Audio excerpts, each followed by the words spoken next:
యేసుక్రీస్తుని దేవుడు అని మేము నమ్ముతున్నాం కాబట్టి యేసుక్రీస్తు ప్రపంచానికి దేవుడు, విశ్వానికి దేవుడు. క్రైస్తవులకే కాదు. క్రైస్తవుడు అంటే ఎవడంటే వాడే పుట్టుకతో ఏదో క్రైస్తవాన్ని పట్టుకుని వచ్చినోడు కాదు.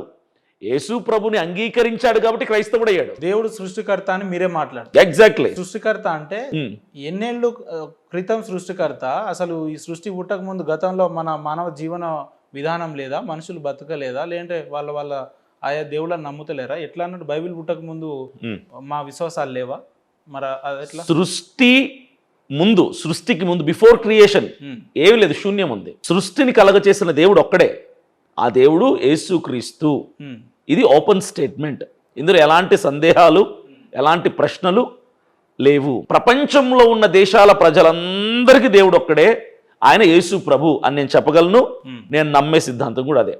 ఆయన పుట్టాలి, నరావతారిగా రావాలి అనుకున్నప్పుడు ఏ దేశంలో పుట్టాలనుకున్నప్పుడు ఇజ్రాయెల్ ఎన్నుకున్నాడు. ఆయన ఆ దేశంలో పుట్టాడు. ఆయన ఎట్లా పుట్టిండు? ఒక స్త్రీ గర్భమున పుట్టాడు. ఎట్లా? స్త్రీ గర్భమున. ఎవరు ఆ స్త్రీ పేరు? నాకు తెలియదు. మరియమ్మ. గర్భవతి ఎట్లా అంటున్నా? పరిశుద్ధాత్మ